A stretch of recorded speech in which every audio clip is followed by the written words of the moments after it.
So because the 20th Century Fox logo came on before this movie began, just made me realize, does that mean that Bob's Burgers is a Disney property? God, as if that company needed any more. Why not have another adult-friendly sitcom in there?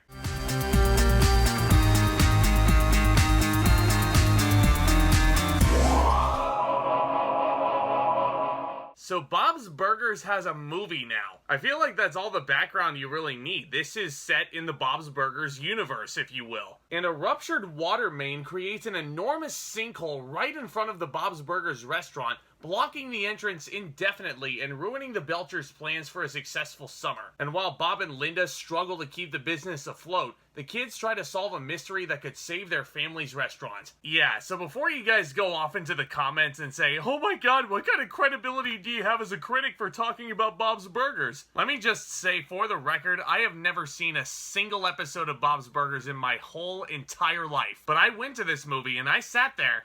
I watched it. There were a lot of people in that theater who were having a lot of fun with it. I, on the other hand, got a few chuckles out of some of these characters, and let me also say, I really dig the animation style of Bob's Burgers. It's almost like if The Simpsons allowed all of their characters to be more colorful and diverse. But the hand-etched drawings and the way people's faces are drawn together really does strike a spitting image to The Simpsons, huh? And this is a very similar situation. 2007 was a crazy year for me going to the movie theater when I was 10 years old. And that was the first time I ever got a glimpse at what The Simpsons was. Because I went to that theater and I saw that movie in the summer of 2007 and I was completely blown away by it. I thought it was hilarious. I loved all the characters. And it was a centrally focused and grounded story, and you didn't necessarily have to see the rest of The Simpsons to really get what was going on. And I feel like if you're a hardcore fan of Bob's Burgers, you're probably really gonna like this movie.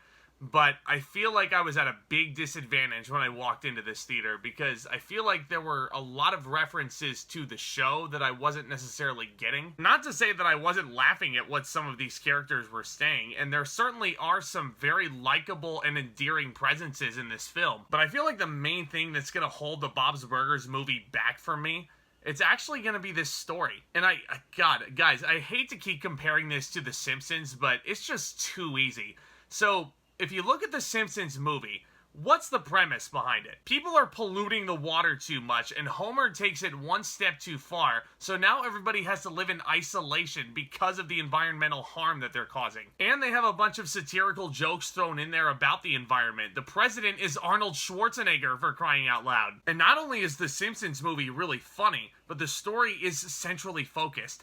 I feel like the Bob's Burgers movie tries to be too many different things at once. Because it is appealing to the hardcore Bob's Burgers fans, I'm assuming because of all this comedy in there, which is raunchy. I would recommend you don't take your kids to see this. Even though it may look cutesy and oh yeah, the mom's dressing up like a cheeseburger, like okay, don't take your kids to see it because there are some certain pieces of dialogue in there that you will have to be literally like, okay, yeah, no, you can listen now, okay, nope, don't listen to that scene. No, shoot, what am I doing? Jamie, go wait in the car right now. But Mom, I wanted to see the cute movie. Jamie, I don't care. Just wait in the car. But okay, it looks like your plot is gonna be, okay, Bob and Linda have to sell enough burgers to save their business. Seems simple enough. But then it turns into this gigantic murder mystery. And mind you, I love me a good whodunit. And the reveal of who actually committed the crime is, albeit predictable. I mean, it is very cliched. There is a villain reveal in the Bob's Burgers movie. Of all things, the Bob's Burgers movie has a freaking villain reveal. But it actually works against the film in a lot of ways, having it be a murder mystery, because you think the film is going to be one thing entirely, just centrally focused on this family trying to make their business survive. But no, you have to have this murder mystery in there for some reason. And Lord, I mean, I love me musical theater. This movie does have 3 or 4 different big musical numbers, and they are just completely out of the blue. And they just don't fit at all. The songs themselves aren't even necessarily that great. But yeah, you know, they're doing it just to do it, you know, just to kind of engage the people. Like, not everything has to be a musical. I had the same problem with Sausage Party when that came out.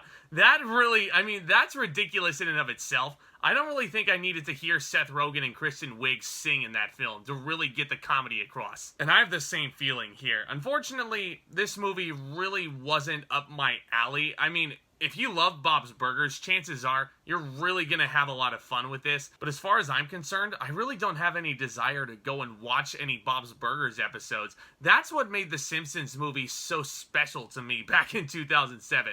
After I was done with that, I was like, okay, I need to watch as many Simpsons episodes as I can. This movie really did not make me want to do that for its source material, and it's sad because I feel like there's a lot of potential with this show, and I'm sure it has its fans. I'm not saying it doesn't whatsoever. I just don't see myself being one of them. I'm gonna give the Bob's Burgers movie a C+.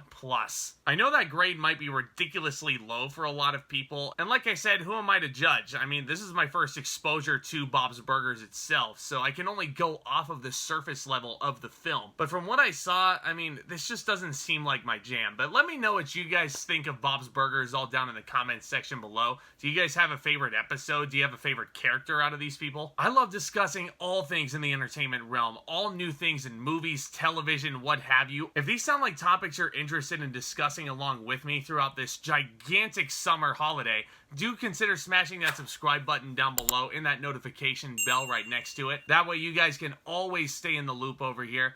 Feel free to hit that like button on your way out if you enjoyed what you saw today. This is all tremendously helpful to the channel, folks. But as we head into the month of June, we're going to be extremely busy. I'm going to try and crank out this content as much as I can. I'm going to be opening up a new show in the middle of the month, so bear with me in terms of this content coming out. But definitely expect reviews for Jurassic World Dominion. I will be wrapping up my retro Jurassic Park playlist on Tuesday. I'm very excited to check out Lightyear, Thor, Love and Thunder, The Black Phone. There's a lot of things coming out this summer that I'm extremely hyped for. I hope you guys are at least half as hyped as I am. A lot of exciting things we can talk about, folks. Y'all are the best. Thank you all again so much for supporting the channel. With all that being said, Back Talk commence!